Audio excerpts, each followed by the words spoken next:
mundo da televisão é realmente curioso. Por trás de tantos programas bem organizados e cuidadosamente planejados, já aconteceram momentos inesperados que pegaram todos de surpresa, alguns deles até ao vivo. Esta nova série foi pensada justamente para relembrar esses episódios incomuns. E não há melhor maneira de começar do que com um caso pouco falado, mas que nunca saiu da minha memória.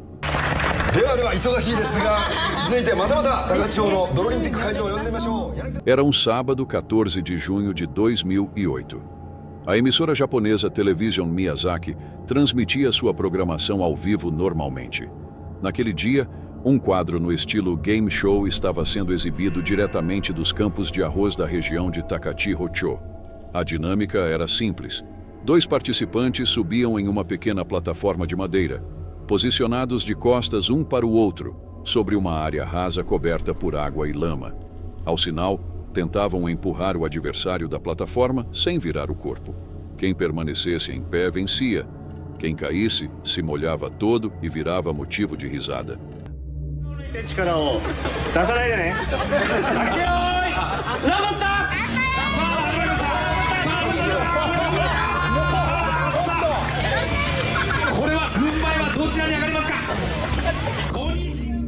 A primeira disputa foi tranquila. O participante que perdeu acabou na lama, arrancando gargalhadas dos outros. O clima era leve e descontraído, com aquele estilo divertido e agitado típico de programas japoneses. Tudo seguia normalmente até que os competidores chamaram um dos apresentadores do programa, um homem chamado Tatsuchi Yanagida, para participar também da brincadeira.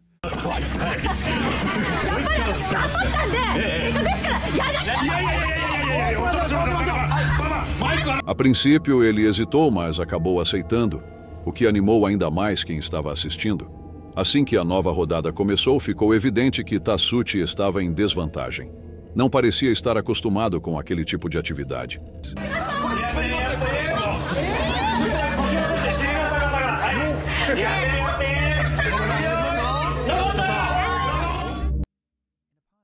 Logo no início, ele se desequilibrou e, em um movimento rápido, acabou se jogando para fora da plataforma.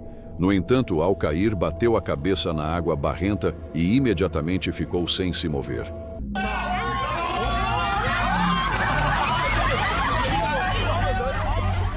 A área onde caiu tinha cerca de 15 centímetros de água, mas por baixo havia bastante lama compacta. Infelizmente, foi ali que ele sofreu uma lesão grave no pescoço. Naquele instante, perdeu os movimentos do pescoço para baixo. Foi um acidente sério. Porém, como ninguém entendeu a gravidade naquele momento, pensaram que ele estava brincando. Por isso, o deixaram caído ali e até continuaram a zoeira, jogando mais lama sobre ele como parte da encenação da derrota.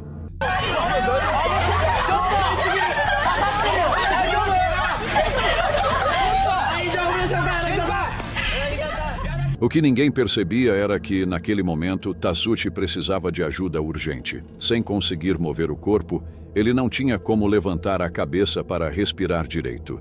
Passaram-se cerca de 15 segundos até alguém notar algo estranho e mexer na cabeça dele, tirando-o parcialmente da lama. Infelizmente, sem perceber o que estava acontecendo, logo depois o colocaram de volta na posição inicial, acreditando que tudo fazia parte da brincadeira.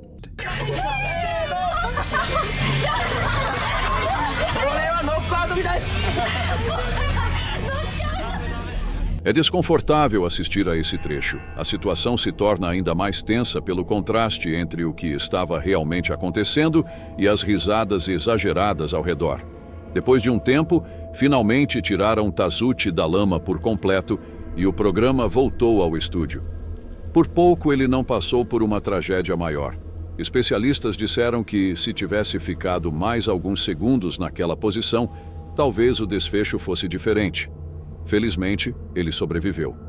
Segundo informações compartilhadas em sua página pessoal, Tatsuchi aprendeu a lidar com a nova condição e, anos depois, chegou até a fazer aparições no programa novamente. Foi um final surpreendente para um dos momentos mais marcantes e inesperados da televisão ao vivo.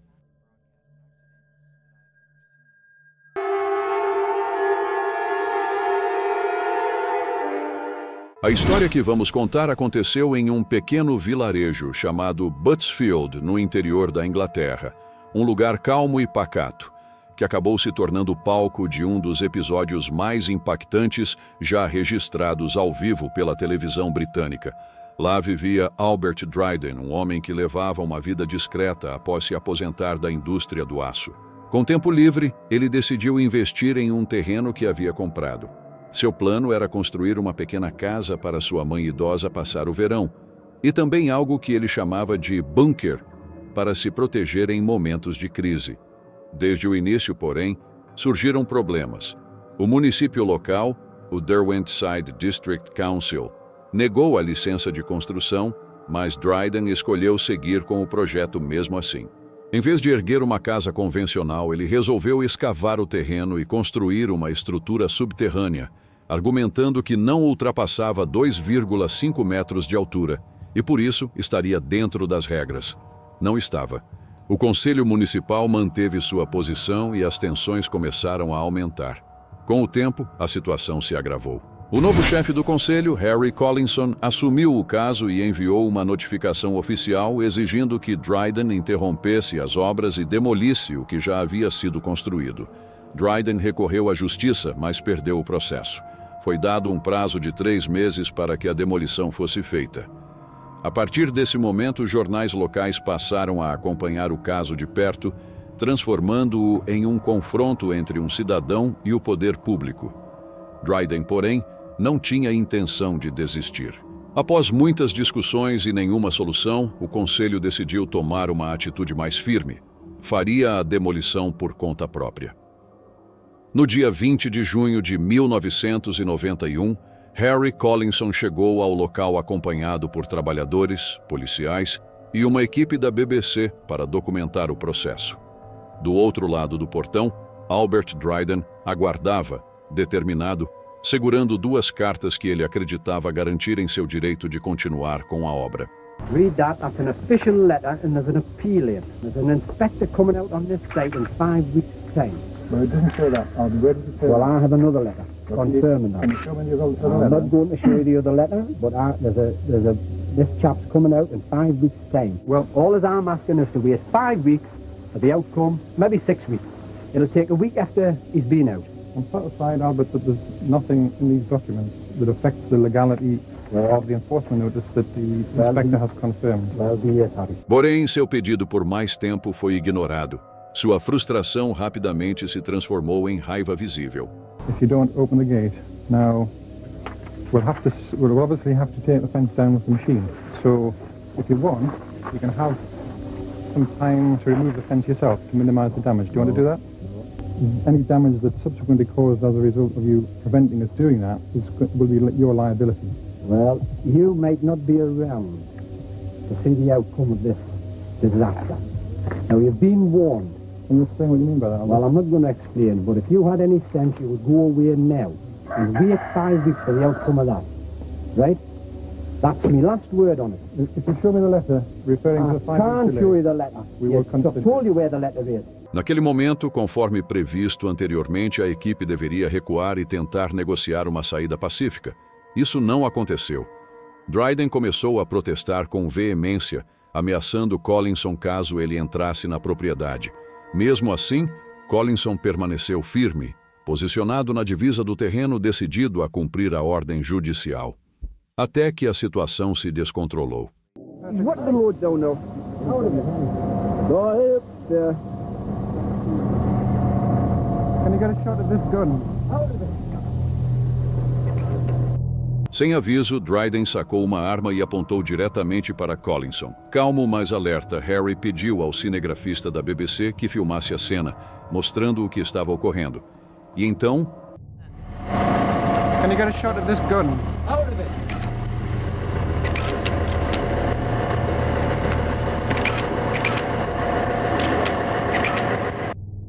Dryden disparou.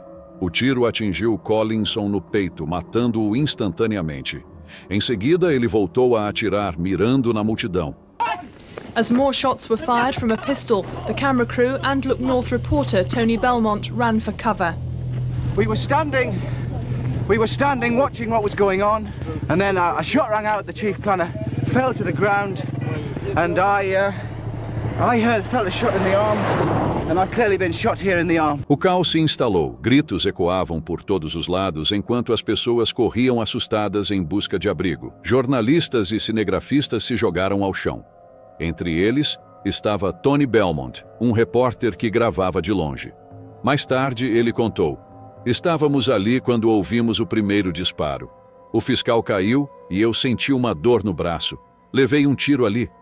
Enquanto a equipe fugia apressada, o balanço inicial foi de 2 feridos, um jornalista da BBC e um policial, Jack Collinson. Ninguém sabia exatamente onde estava. Muito provavelmente caído no chão, sem sinais de vida. Suas últimas palavras foram: Can you get a shot at this gun? Depois disso veio um impasse. Dryden afirmava que o terreno estava cheio de explosivos e armadilhas caseiras, avisando que qualquer invasão teria consequências graves. Na verdade, era apenas uma ameaça vazia. Após horas de tensão, a polícia entrou na propriedade e o prendeu. Ele foi condenado à prisão perpétua por assassinato. Apesar da gravidade dos fatos, Dryden ganhou certa simpatia de algumas pessoas que o viram como alguém que resistiu à burocracia e ao sistema.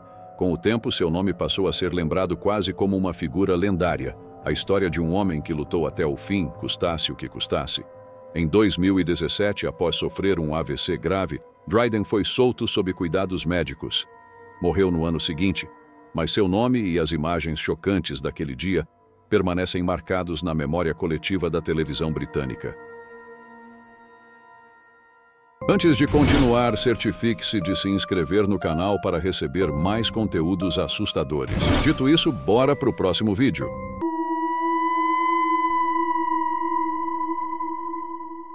Esse vídeo começa como uma transmissão comum, mas traz um dos maiores medos da humanidade, a ideia de ser enterrado vivo. Poucas coisas assustam tanto quanto imaginar estar preso em um espaço escuro, ficando sem ar aos poucos. Para algumas pessoas, esse medo virou um desafio, um espetáculo. O mais famoso a tentar isso foi Harry Houdini, o mestre dos escapes. Ele tentou várias vezes ser enterrado vivo. Na primeira tentativa, foi colocado num caixão e enterrado com cerca de 1,80 m de terra por cima. Houdini conseguiu romper a terra e quase escapou, mas desmaiou antes de completar a fuga. Depois disso, tentou outras vezes, aguentando até mais de 1 hora, mas sempre precisou de ajuda para sair. Ele prometeu tentar novamente em 1927, mas acabou falecendo antes. Desde então, esse truque virou um desafio lendário para mágicos e artistas de fuga. Avançando 66 anos no Halloween de 1993, Bill Sherk decidiu encarar esse desafio ao vivo na TV, em homenagem a Houdini, mas com uma dificuldade maior. Ele seria enterrado num caixão, algemado, com cimento em vez de terra por cima. Desde o início, Sherk demonstrou preocupação porque o buraco parecia muito grande, o que poderia comprometer o truque. Decides to go ahead. I think we gotta go. Tons of concrete are poured. Suddenly, the concrete sinks. The coffin has been crushed. Quando a primeira camada de terra foi colocada, Sherk usou o walkie-talkie para pedir que parassem o processo. Ele queria desistir, mas as câmeras e a plateia estavam acompanhando ao vivo, então ele pediu para continuar. O cimento foi derramado e começou a endurecer. Então algo inesperado aconteceu.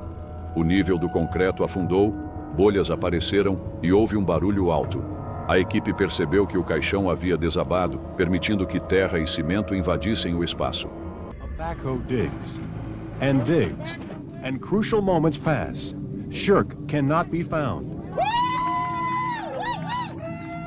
A equipe de resgate agiu rápido e, contra todas as expectativas, Sherk conseguiu sair dos escombros quase desacordado e com dificuldade para respirar. Ele foi levado ao hospital, com ossos quebrados e ferimentos, mas estava vivo.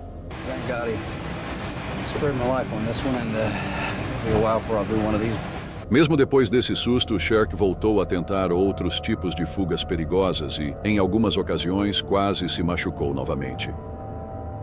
Shirk climbs in the casket, the snake goes in first. But there's a problem, and Shirk has to get help.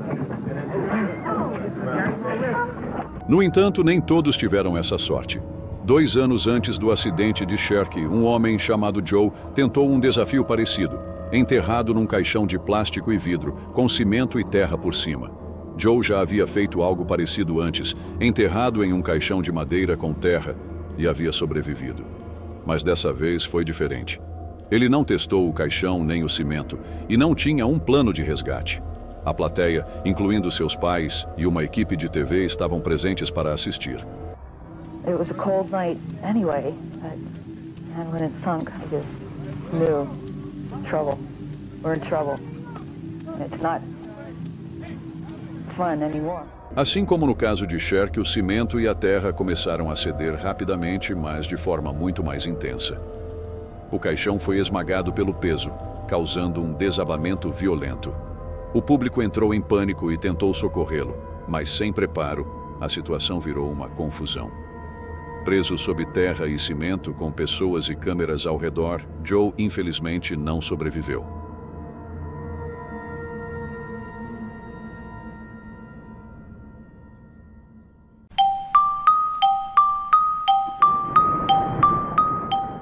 Na noite de 25 de junho de 2007, a WWE se preparava para uma edição especial de 3 horas do Monday Night Raw, em Corpus Christi, no Texas. O evento prometia grandes lutas com algumas das maiores estrelas da companhia. Porém, um nome importante estava ausente: Chris Benoit. 2 dias antes, Benoit havia informado ao lutador Chavo Guerreiro que sua esposa Nancy e o filho Daniel estavam doentes, possivelmente com intoxicação alimentar. No dia seguinte, Benoit contou que a situação havia piorado, com Nancy apresentando sintomas graves. Na madrugada do evento, Chavo recebeu mensagens de Benoit com instruções estranhas, incluindo o endereço da casa, informações sobre os cachorros e portas destrancadas. Chavo achou aquilo estranho, mas preferiu não responder, esperando encontrar Benoit no aeroporto para o show. Benoit, no entanto, nunca apareceu. Good evening. In reality, WWE superstar Chris Benoit, his wife Nancy, and their son Daniel are dead. Conforme o horário da transmissão se aproximava, chegou uma notícia devastadora. Chris Benoit, sua esposa Nancy e o filho Daniel foram encontrados mortos em casa. Diante da tragédia, a WWE cancelou todas as lutas daquela noite e dedicou o programa a uma homenagem a Benoit, visto inicialmente como uma vítima de um evento familiar trágico. Durante o Raw, foram exibidos momentos marcantes da carreira de Benoit, e lutadores como Stone Cold Steve Austin, John Cena e CM Punk prestaram homenagens, destacando sua dedicação, técnica e amor pela família. It was respect. It meant everything to him. Respect for this business, respect for the fans, respect for the wrestlers, respect for his family, respect for himself. No entanto, perto do final do programa, o clima mudou quando William Regal entrou ao vivo. Diferente dos outros colegas, ele falou de forma mais contida, sem elogios ou lembranças pessoais, apenas reconhecendo a morte de Benoit de maneira breve. At a later date, I'll be quite happy to sit here and tell you all the things about Chris Benoit that I'd like to tell you. But now all I'm willing to say is that Chris Benoit was undoubtedly the hardest working man in professional wrestling. Alguns fãs perceberam essa mudança de tom. Pouco antes da entrada ao vivo, Regal foi questionado por John Bradshaw Layfield se ele acreditava que Benoit poderia ter sido responsável pela tragédia. A dúvida surgiu na mente de Regal, que passou a falar de forma hesitante diante das câmeras. A partir dali, uma sombra de incerteza começou a pairar sobre o caso. You think he had anything to do with it? Enquanto o público lamentava a perda de Benoit ao vivo, as investigações revelaram algo inacreditável. Chris Benoit havia assassinado sua esposa Nancy e seu filho Daniel antes de tirar a própria vida. Segundo a polícia, ele sedou e estrangulou os dois, deixando algumas bíblias próximas aos corpos. We're now looking at this case and ruling it as a double homicide suicide. Evidence in the home leads us to believe that Mr. Benoit had murdered his wife by asphyxiation. Sometime shortly after that, the same for his son Daniel. Depois passou mais de um dia em casa antes de cometer suicídio. Especialistas que analisaram o cérebro de Benoit encontraram danos graves, similares aos de um paciente com Alzheimer avançado, resultado de anos de impactos e traumas repetidos. Acredita-se que essa condição, chamada encefalopatia traumática crônica, CTE, tenha contribuído para o colapso mental do lutador. O tributo inicial, que exaltava Benoit como herói e pai dedicado, passou a ser visto sob uma nova luz, revelando uma tragédia muito mais complexa. Um dos detalhes mais perturbadores foi um vídeo promocional gravado por Benoit anos antes para divulgar uma luta. Naquele momento parecia apenas uma gravação comum, mas hoje, com o contexto, o olhar e a fala firme de Benoit sugerem alguém tentando esconder uma luta interna. Essa dualidade entre o ídolo no ringue e as dificuldades enfrentadas em sua vida pessoal ainda gera impacto e reflexão no mundo da luta livre. My wife and my children will not be watching Raw because I am going to do something that is unthinkable. I believe you with my anger. Sleep well.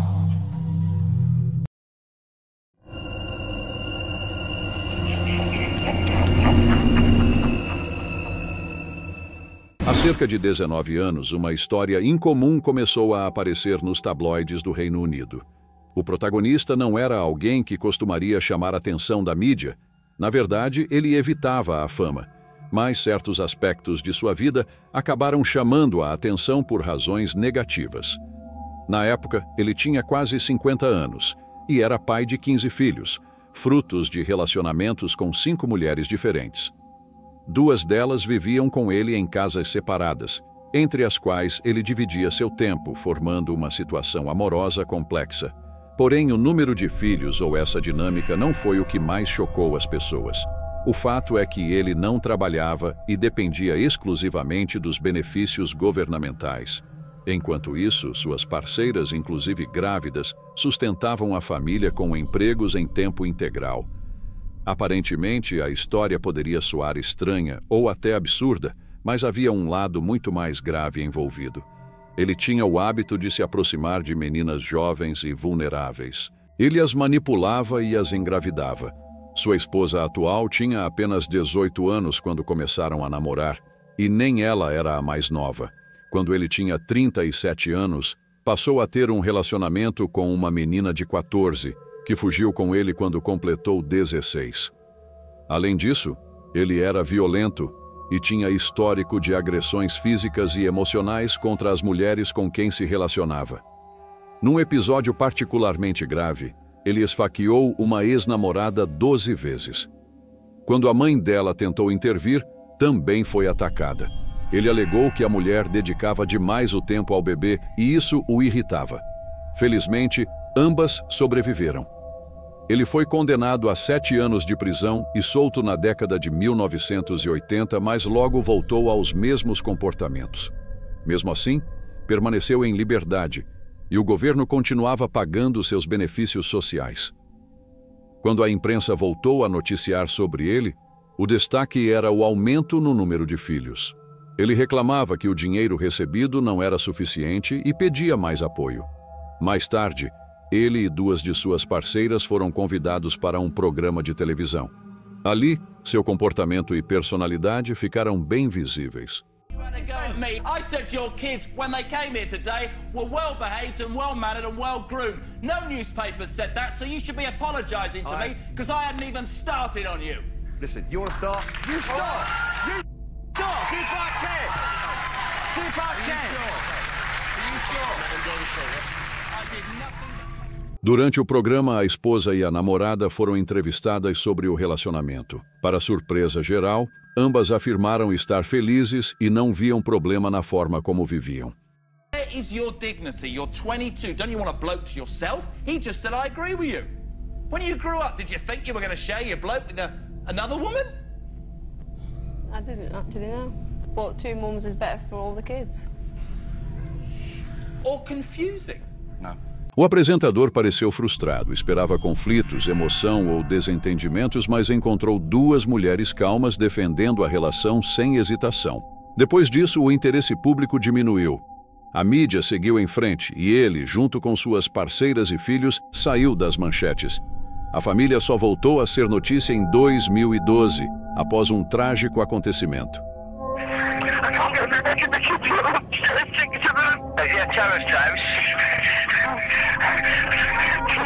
Yeah, we've got the police on the way. Have you any idea what's caused the fire? I don't know, but just woke up, I didn't know. There's smoke everywhere.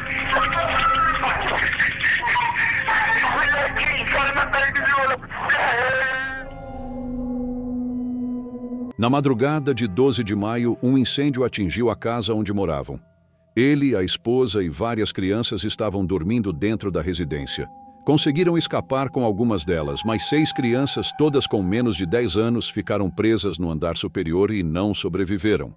Logo, a tragédia estava em todos os noticiários. O país inteiro se comoveu. Moradores locais organizaram campanhas para ajudar no funeral das crianças e o casal apareceu na mídia para agradecer pelo apoio recebido.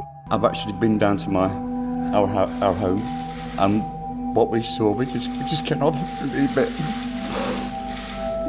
To see this community to come together like they have, it's just too overwhelming. But there's one thing I would request is please leave my family alone. If you've got any questions or anything at all, please don't come through me or my family. Please go to the... Poderia ter sido o fim da história. Uma tragédia terrível que, com o tempo, seria lembrada com tristeza e depois esquecida. Mas a polícia percebeu algo incomum.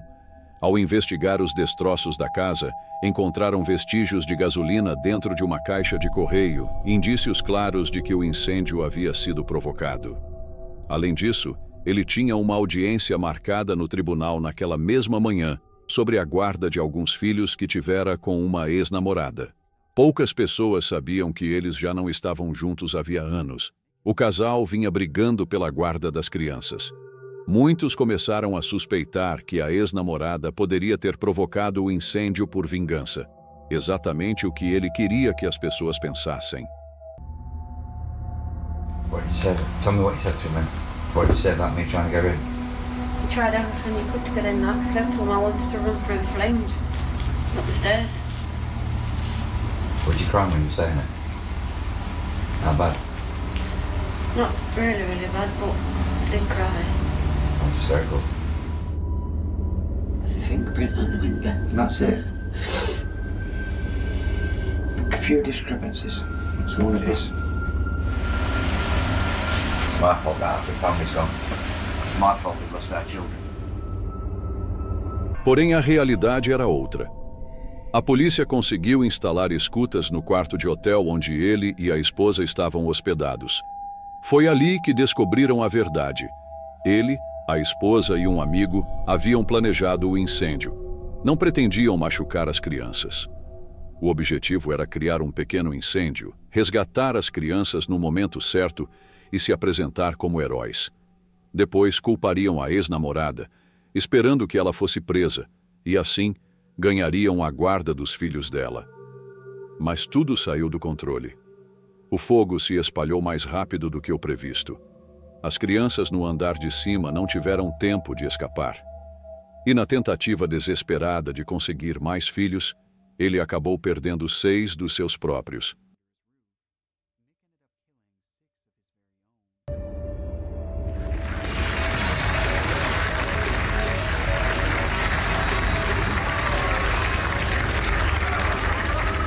É difícil pensar nesse programa de TV e ver as imagens dele, da esposa e da ex-namorada sentados ali sem saber o que viria pela frente. 2 deles terminariam como autores de um crime hediondo, motivado por um plano perturbador e manipulador. Desta vez, ele não vai escapar. Está cumprindo uma pena perpétua onde realmente merece estar. E isso é tudo por hoje, pessoal. Se gostou, deixe o like e veja mais vídeos como este clicando em algum dos vídeos que aparecem na sua tela.